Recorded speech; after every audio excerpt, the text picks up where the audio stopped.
Welcome back to Philosophy 1101, Problems of Philosophy at the University of Connecticut. We have now completed 3 units of this course, one on assessing arguments, one on philosophy of religion, and one on ethics. We're now moving into the 4th part of this course, epistemology, and today we'll be introducing some general questions in the area of philosophy, known as epistemology, also known as the theory of knowledge. Now, if you ask yourself, what is the source of if I think I've got any knowledge, what is the source of that? Where does it come from? The most natural answer that we nowadays tend to want to offer tends to be in the form of what's now known in philosophy as empiricism. That is, we think we know lots of things. How many of the things that we know turn out or might turn out to be dubious? Well, empiricism is the philosophical doctrine that says those bits of knowledge that you have that you can lay claim to, that you can find to be justifiable, that have not just a cause in your belief system, but actually can justify parts of your belief system, those things are based on empirical evidence that is from the experiential productions or products of your senses: vision, hearing, taste, smell, etc. And there might be some ways in which you put different sensory modalities together, like, for example, when you both hear and touch something, when you both see and smell something, but those are all legitimate sources of information about the world. That is to say, it's very natural for us to think that if somebody makes a claim, they state that something is the case, it's natural for us to think that, well, you could, in principle, always challenge them by asking, how do you know? And one would expect that, for the most part, their answers can be traced back, ultimately, even if it would be tedious in some cases, ultimately to some empirical evidence. For example, it might be you say something like, a crime was committed in Boston yesterday, and I say, well, how do you know that? And you respond by saying, well, I read it in the newspaper, and we might thereby settle the question, but we settle it only because we're assuming that the reporters and the news agency in general, the visual system that the reporters had when they were taking a look at the crime scene and so forth, those were all reliable sources of experiential information. On the assumption that all those things are in good working order, we can say, yes, there's reason to believe that the claim that there was a crime committed in Boston yesterday is a true claim. Now, empiricism might seem so obvious as to barely be worth mentioning, but in fact, it could be doubted. One might raise questions about it. So just as we, after first feeling like utilitarianism as an ethical theory seemed obvious as an answer to the question, what makes right acts right, we then found problems with it and some very controversial implications that it has, so too, you might wonder a little bit about empiricism after that first experience of feeling that it seems so obvious as to be barely worth stating. For instance, in general, you might ask, if I'm an empiricist, then I claim to know that all knowledge comes from and only from sensory experience.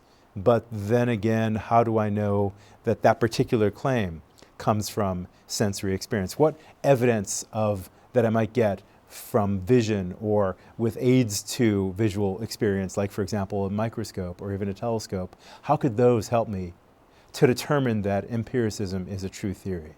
That is to say, empiricism might be correct, but I'm not sure if I could state that it's correct in such a way as to be able to back it up with experiential evidence, with evidence of the senses. That's one general question one might have.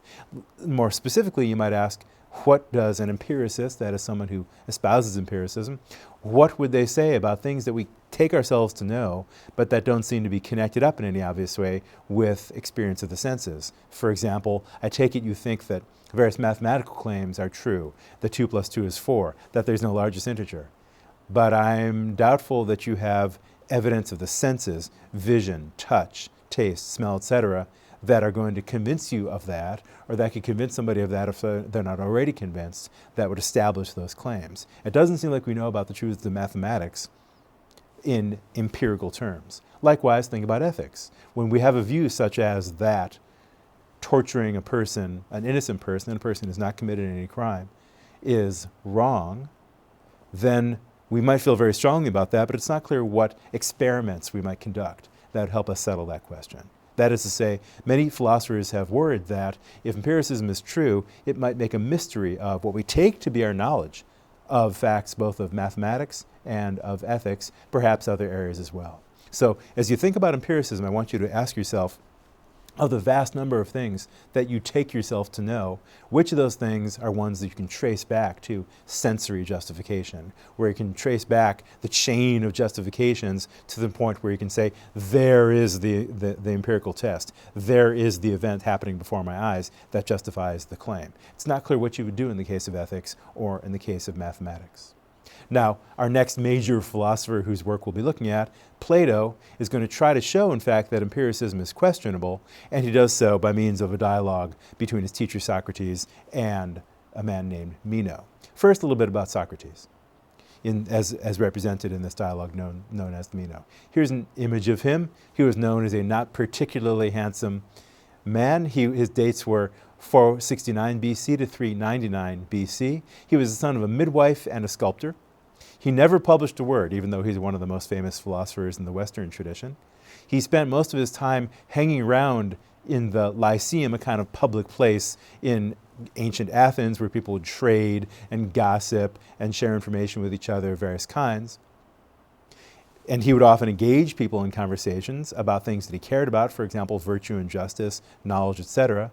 And he spent more of his time questioning other people, trying to assess their own justifications for their beliefs than he did trying to espouse his own theories. He would often serve as kind of like a gadfly on other people in the Lyceum by bugging them with regard to questions, how do they know the things that they believe to be true? And he would sometimes embarrass his interlocutors by showing that they knew less than they took themselves to know. Socrates' student, Plato, who is the author of the dialogue known as the Meno, his dates were 428 to 347 BC. And he, like a handful of other young Athenian men who were generally speaking fairly wealthy, fairly aristocratic, Plato wrote down much of what he heard Socrates say, both what came out of Socrates' mouth as well as the things that his interlocutors would say. And when he was young, Plato wrote dialogues that would more or less be fairly accurate reports, historically accurate reports of the conversations that he witnessed between Socrates and other people. As he became older, he would often use the dialogue form as a kind of rhetorical device, as a kind of literary device in which he would formulate his own ideas. And as time went on, Socrates and his interlocutors would become more like characters in a drama where Plato felt less obliged to represent anything the actual historical Socrates had to say. He used this more as a tool to develop his own ideas. Nothing particularly bad about that, but just keep in mind that not all things that you read from Plato that purport to represent Socrates speaking are necessarily historically accurate. Plato also founded what is thought of as Europe's first university, this institution called the Academy, that went from 387 BC and was eventually closed in 529 AD. And Plato very famously espoused a lot of theories, a lot of profound and subtle and magnificently complicated but interesting theories about the nature of the universe, about what is now known as metaphysics and the place of humanity in the universe, as well as many theories about politics, the proper organization of a society, and so on. So that's the relationship and broad outline between Socrates and his student, Plato. So as we start the dialogue known as the Meno, we're introduced to a number of interlocutors. Socrates is one, Meno, who's a fairly aristocratic, slave-owning Athenian man. And at the time in ancient Athens, it was popular to ask the question, what is virtue, and is it something that can be taught from a parent to a child, or is it something that you're just in a sense born with? Now Socrates asks Meno, what is virtue? And Meno replies, well, it's a matter of benefiting your friends, harming your enemies, and looking out for yourself. If you've been paying attention to the discussion of ethics that we've had thus far, you'll probably recognize Meno as something like an ethical egoist. That is, the right thing for him seems to be doing best by yourself and the people that you care about and making trouble for the people that are your enemies. Socrates replies, well, we probably need a qualification on that, don't we? That is to say, if you're a bad person, benefiting your friends might be benefiting more bad people. And it might be that harming your enemies, those enemies might be good people.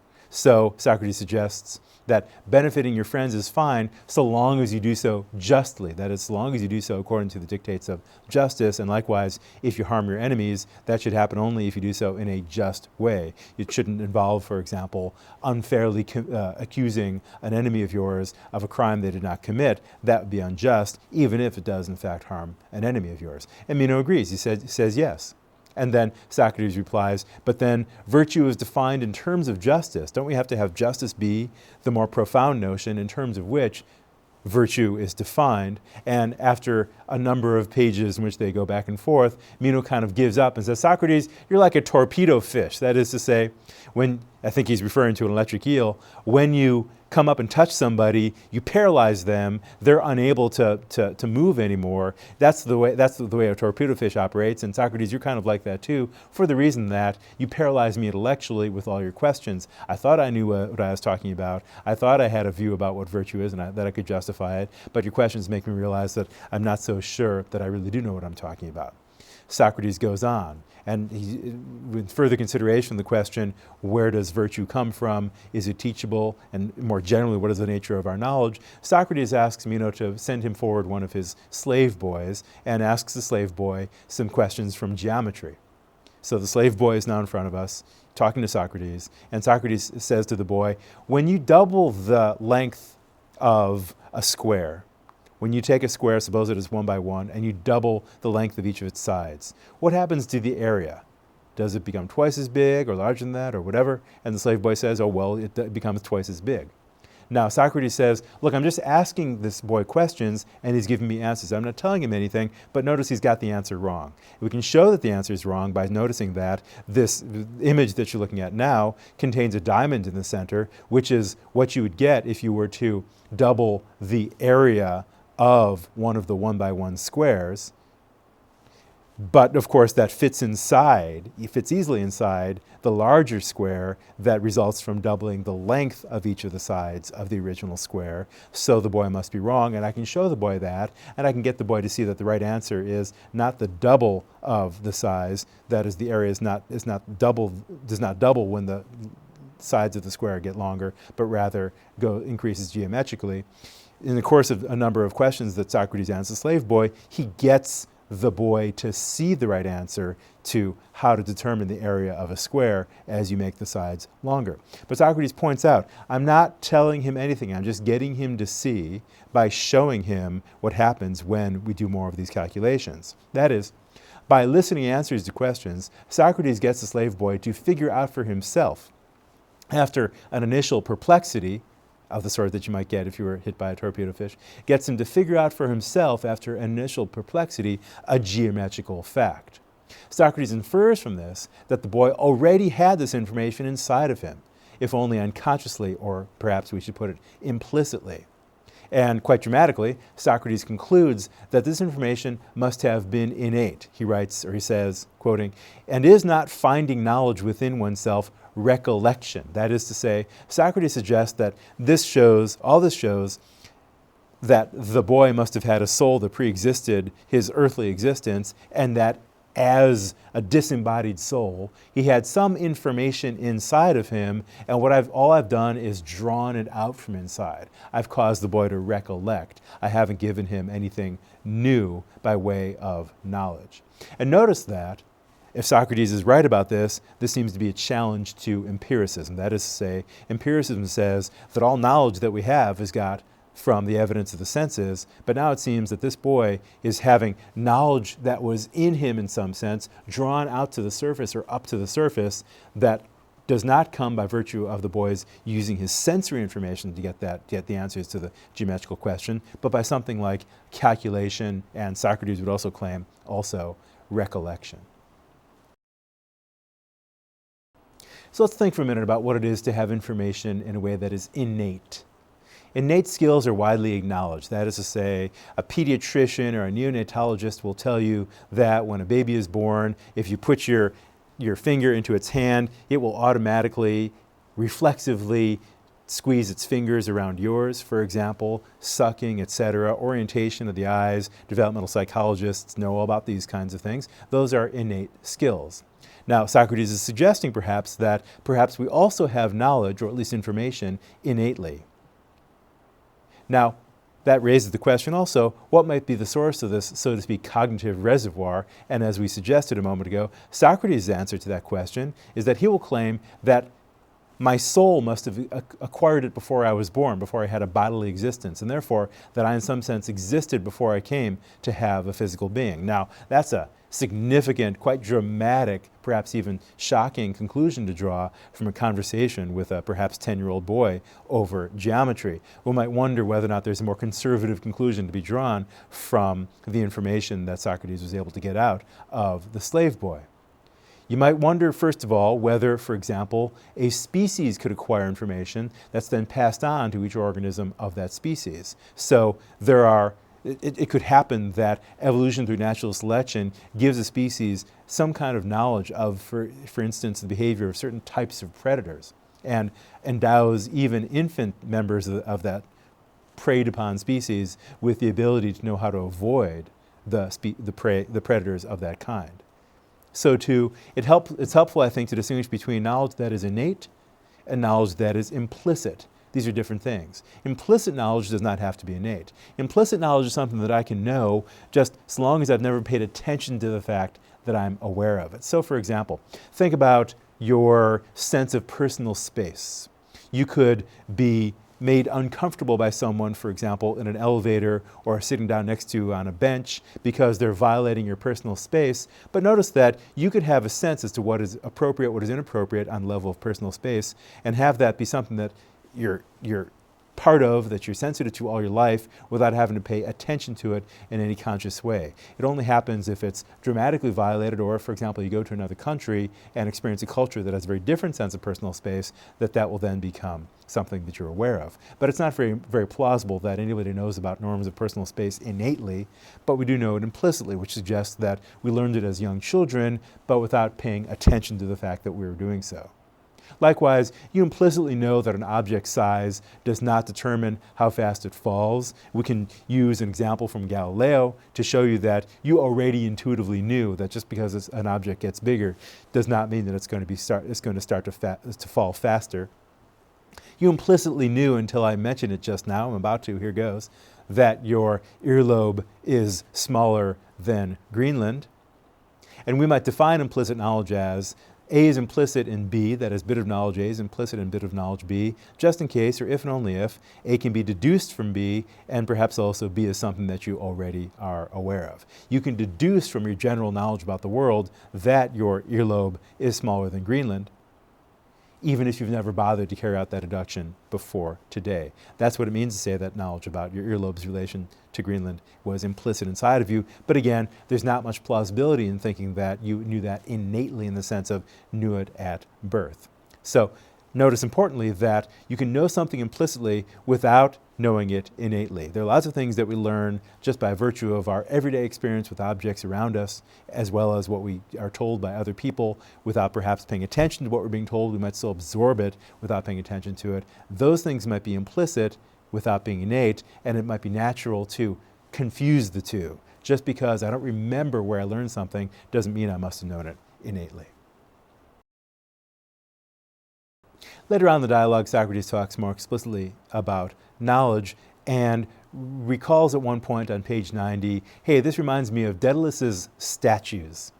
Daedalus was a legendary figure in Greek life, and he was known, among other things, for his ability to create incredibly lifelike statues. And in fact, they were so lifelike that they would sometimes get up and walk away or run away.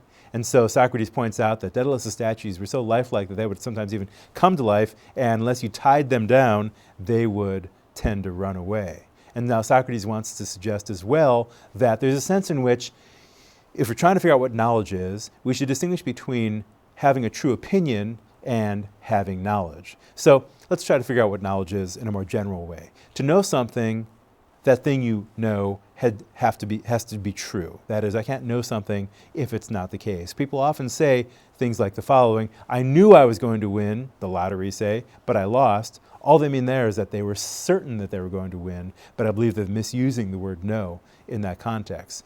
That is to say, knowledge, knowing something requires it to be true, but I also have to believe it. There are lots of things that are true, lots of propositions or statements that are true that I know nothing about, that don't count as any part of my knowledge. So to know something, it's got to be true, and I've got to believe it. So far, we've got what Socrates would call a true opinion. But now the question is true opinion, is having a belief, and having that belief be true enough to be counting as knowledge? Well, surely not, Socrates will say, and we can see why. So, for example, suppose that in the student union one day, a student organization is having a big giveaway for anybody who can guess the right number of jelly beans they've got in a very large jar. Huge jar right in the center of the student union. And they say, if you can guess the number of jelly beans inside that jar, you'll be able to go take Jonathan the Husky home with you for a weekend and take him for walks and play with him. And then you'll perhaps get a box seat in a football game that's coming up soon. Sounds great. So we go to the student union and everybody puts in their number. They write down their number on the slip, and I guess, I don't know, how about 12,964? And I get a letter the next day, you were right. You win the prize. You get to go home with Jonathan, et cetera, to which I say, great. I'm glad I won the prize, but that would not count as knowing how many jelly beans were in the jar. I just got lucky. A lucky guess is not knowledge. So too, Socrates wants to say, there are many true opinions, but the true opinions are liable to run away in the following sense. They're not tied down with an answer to the question, how do I know? What justifies my belief? What is the source or basis for my belief? An answer to the question, how do you know that there are 12,964? If someone were to challenge me before I put that slip in the voting booth, so to speak, I might say, I don't know, it's just a guess. I hope I win. Tying down a true opinion is a matter of giving an account. That is to say, being able to say, well, suppose I had snuck in the night before and counted the jelly beans, poured them all out on the floor, counted them one by one, finally got to 12,964. Now I'd be able to justify my claim that there were that many. That would count as knowledge. That would count as tying down. Another way to see this is the following. If I have just true opinion, then had the number of jelly beans in the jar been different, I would still have put in the same answer, 12,964. That is to say, a guess is not sensitive to different ways things might have been. Whereas if I have knowledge then, for example, because I counted them last night, then the answer that I put on the sheet of paper would be different depending upon what I counted. So the idea is that tying down a bit of knowledge, tying down a true belief so that it becomes knowledge, requires being sensitive to different things that might have been the case. That's what philosophers like to call counterfactual sensitivity. And what Socrates is suggesting is that in order to have a justification for my belief, that view of mine, my belief, has to be sensitive to different ways things might have been. Had the world been one way, I would have had one view. Had the world been a different way, I would have had a different view. That's the appropriate kind of justification that Socrates is looking for. And we often ask ourselves, how do we know? You will often ask your friends, how do you know when they make a claim, especially if it's a surprising claim? And you should expect them to come back to you and say, well, here's how I know. And that answer should provide evidence that had things in the world been different, their view of it would have been appropriately sensitive to it as well, would have responded to that difference too. So true opinion is a belief that happens to be true, but knowledge is true opinion plus what Socrates would call an account, what we might nowadays call justification. An answer to the question, how do you know? That allows us to show that one's belief is rational and not just arbitrarily held. The slave boy that Socrates had a conversation with had true opinion, perhaps, somewhere inside of him, and that Socrates, by virtue of the process known as recollection, had caused the boy to bring up into consciousness and in the process also turn it into a kind of account, which made it be something like knowledge, but we've also wondered whether that's the only way of understanding how these things go. Earlier on in the dialogue, Meno had raised a very general question about the possibility of knowledge, which is now known as Meno's paradox. Meno says, how will you look for it, that is, if you're engaging in an effort to find some bit of knowledge, how will you look for it, Socrates, when you don't know at all what it is? How will you aim to search for something if you don't know at all? If you should meet with it, how will you know that this is the thing that you did not know? So somebody says to you, I'm looking for something, and you say, what are you looking for? And the answer, I'll know it when I see it. You might reply, well, how are you going to do that if you don't even have any idea what it is you're looking for? That is, if you're just looking for something, but you've got no description as to what it might be, it seems like you're on a hopeless task, engaged in a hopeless enterprise. And now Socrates is moved by Meno's paradox and does agree that sometimes when we're engaged in finding something out, we, in a sense, have to sort of poke around in the dark to find out what we're after.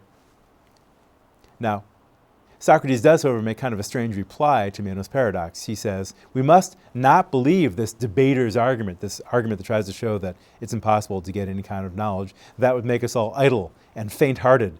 And faint-hearted men like to hear it, whereas my argument makes them energetic and keen on the search. That is, Socrates tries to reply with the idea that we should keep on searching. And now, although Socrates does not articulate this very much, we might point out that, well, often when we're engaged in looking for something, we've got a general description of what we're looking for, and often when we come upon it, we'll realize that, yes, that's the thing that we had wanted. So you might be in search of an island on your ship, might be in search of an island of a certain description, and you might still be justifiably believe that you'll know it when you see it, because even though you don't know everything about that island, you might still feel, well, I know it's at certain coordinates and has certain general descriptions. Once I get there, I'll be able to recognize it by virtue of its having those coordinates and meeting those general descriptions. It might be that once I get there, I might still ask myself, well, maybe there's another island that's just like the one that I'm looking for. How do I know this is not the one that I'm after? And hopefully over time, you'll be able to rule out those possibilities in such a way as to home in on the one that you're really after. This general paradox, putative paradox about the possibility of knowledge is one that Socrates seems very impressed with, but one that we might on reflection think is perhaps not as urgent as one that we might move on to next. So let's think about some general questions about the nature of knowledge then. If knowledge is true opinion plus an account, or what we might nowadays call justification, we might still be left uncertain as to what it is possible to know. And one way of putting it would be colorfully, so to speak, are all my statues tied down? After all, many of the things in the past that I was certain of, I now know to be doubtful. There are lots of things that I believed when I was a kid, for example, that I took as obvious, but that I now think are probably untrue, certainly not well supported at the time that I had those beliefs. And we might look at my current belief system and ask, well, what else of the things that I believe now, what else might have to go?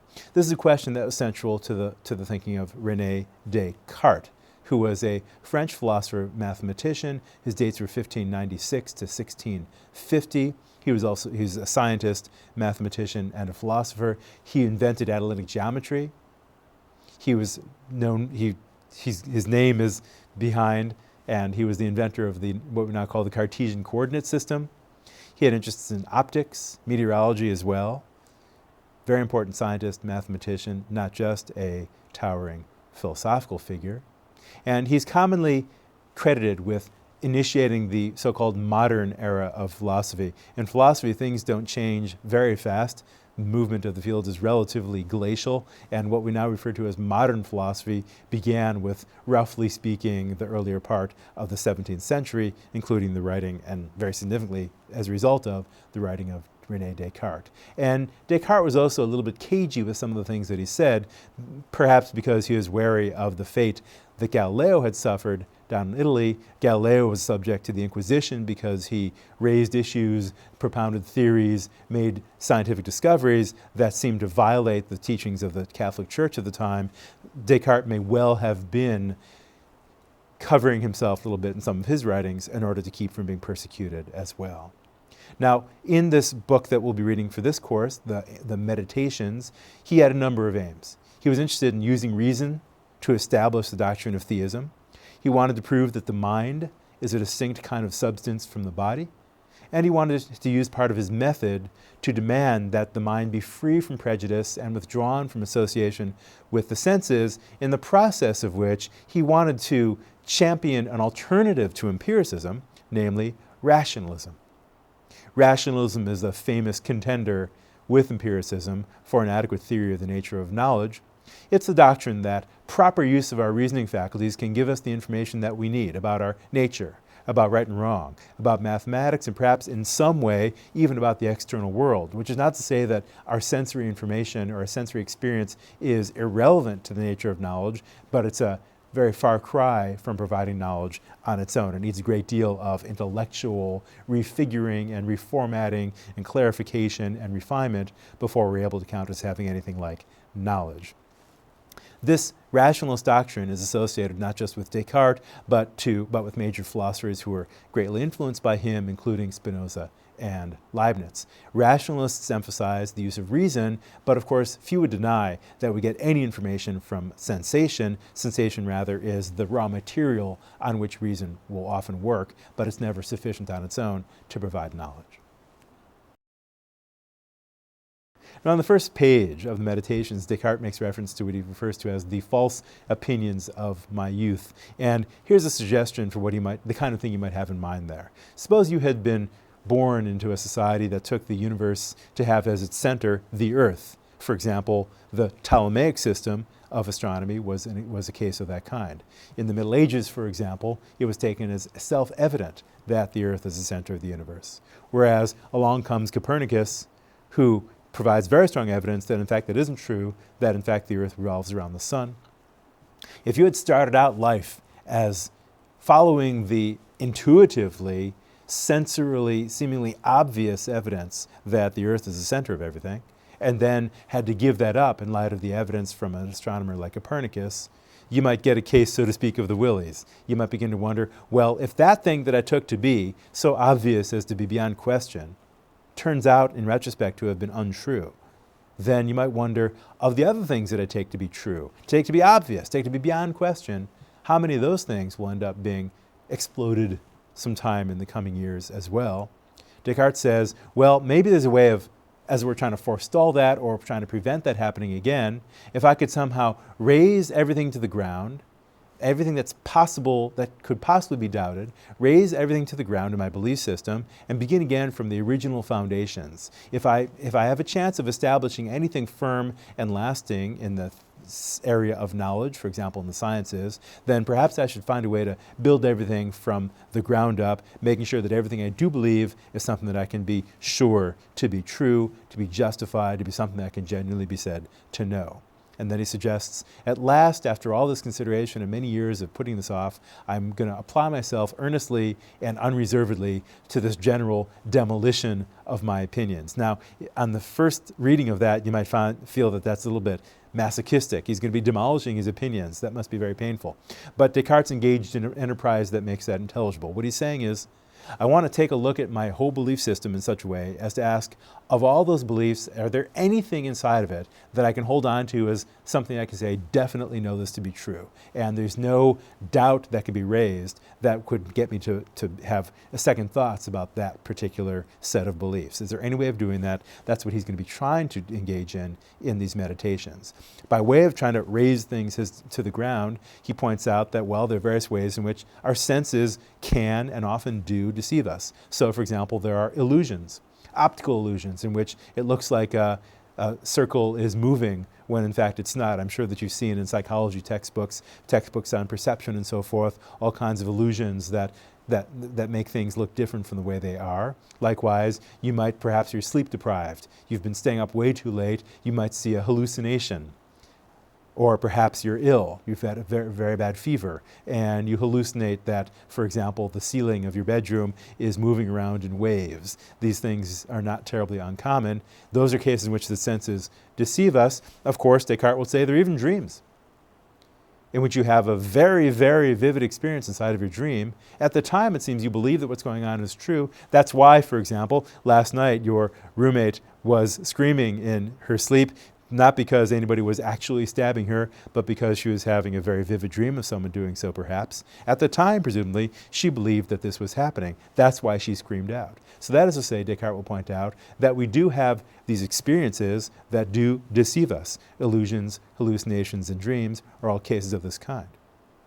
And Descartes says, well, but surely when I'm sitting here right now, we're asking we're supposing with him that he's sitting in a dressing gown. Famously, I'm not sure if this is legend or how much truth there is, but we're invited to imagine he's sitting in a dressing gown in a little cottage somewhere with a fire. Perhaps he's got some parchment that he's writing on with a quill-tipped pen and so forth.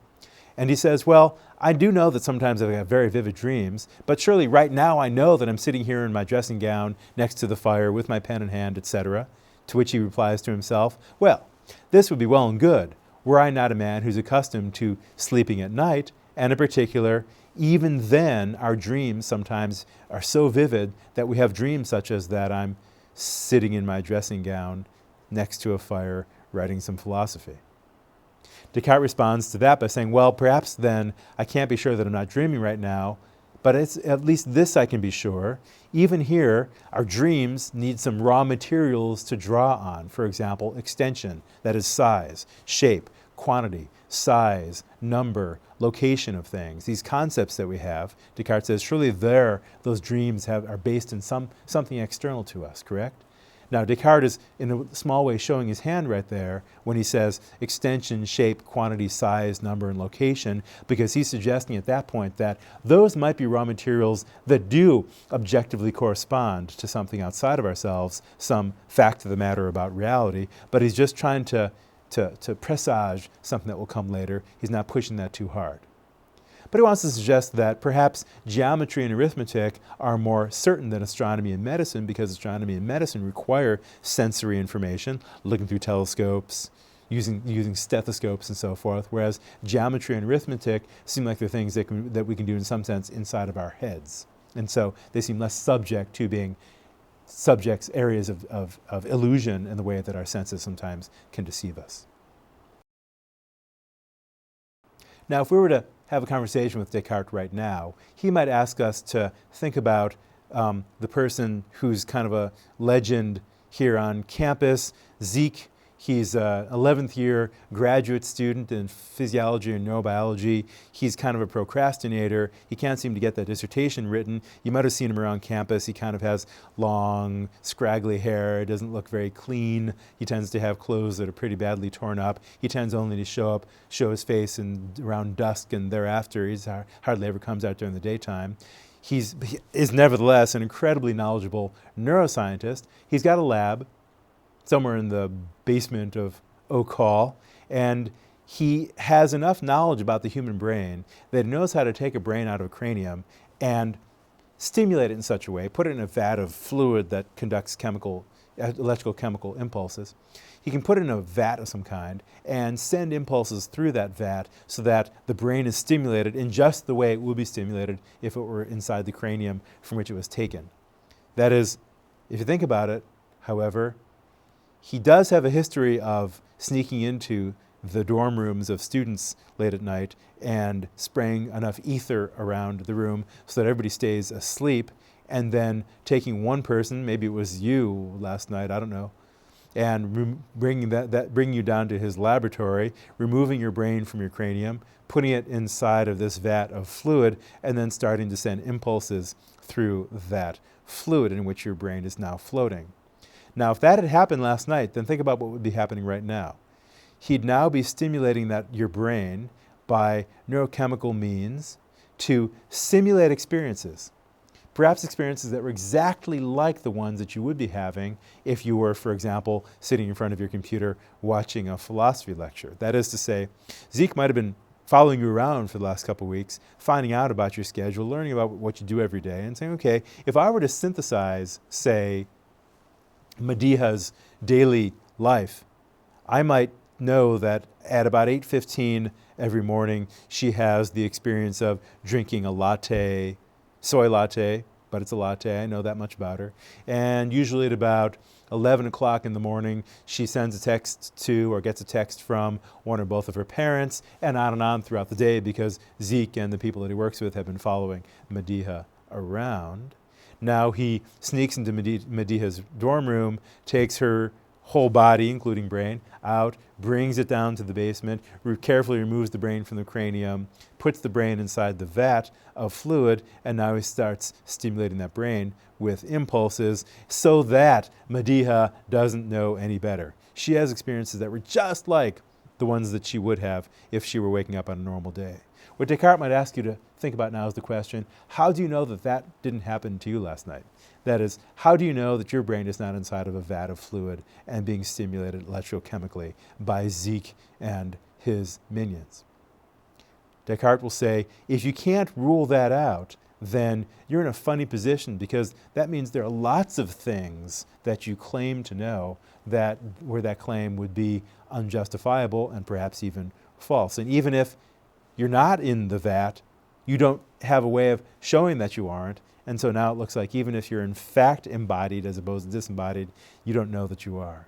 So what can you do to ensure yourself that your brain is not inside of Zeke's vat right now? I challenge you to think of an experiment that will crucially distinguish between those two hypotheses. Hypothesis 1, your brain is inside your cranium and you're living your life in the normal way. 2, hypothesis 2, your brain's inside of Zeke's vat and he's stimulating you to make you feel like you're living your life in the normal way. I'm doubtful that there's any test you could perform to prove that one or the other of those hypotheses is the correct one. I want to suggest that any test you try to perform is one that will leave open the possibility that your brain is still floating in Zeke's vat. But if you can't rule out that possibility, then how can you claim to know that you are, for example, sitting in a chair rather than just seeming to do so? Now, you might feel sure that this hypothesis about Zeke is crazy, but maybe that's just prejudice on your part to be so sure. We take ourselves, when somebody challenges us on the question, how do you know? We take ourselves to be able to answer that question, here's how I know. Just being able to say I'm sure is, generally speaking, not a very good reply. Why should things be any different in the case of what's going on with Zeke? So think of Descartes as implicitly raising a Zeke kind of question when he asks, how do I know that I'm not dreaming? How do I know that I'm not being deceived by, for example, a supremely intelligent evil genius, one of the characters that he conjures up in the course of his writings? He writes, whether I'm asleep or awake, it still seems like 2 and 3 make 5, and a square does not have more than 4 sides. It does not seem possible that such obvious truths should be subject to the suspicion of being false. And notice that even if you're in Zeke's vat, you can still do some mental arithmetic.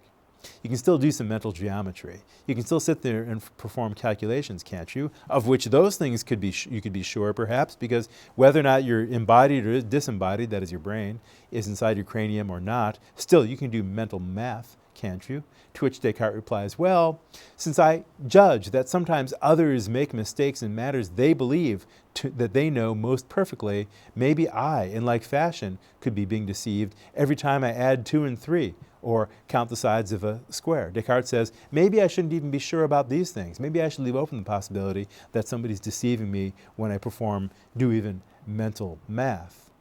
At this point, Descartes says, I feel a little bit like I'm in a deep whirlpool. Maybe I'm like a prisoner who enjoyed an imaginary freedom during his sleep, and now I wake up, realize that I'm still in prison. And he ends that meditation by suggesting, well, what then will be true? Perhaps just the single fact that nothing is certain. That is, Descartes has now raised what is now known as radical skepticism, the idea that we can be sure of very, very little. At this point, he says, maybe even nothing at all, that nothing is certain. That is to say, when we're trying to reconstruct our putative knowledge, we've perhaps raised things to the ground all right, but the process of trying to build back up seems hopeless. Maybe we should be careful what we wish for. Maybe we shouldn't have knocked everything down, because now Descartes is worried that perhaps we'll have no way of pulling ourselves out from this whirlpool and rebuilding our knowledge base in a way that can allow us to say that at least some things we know to be true.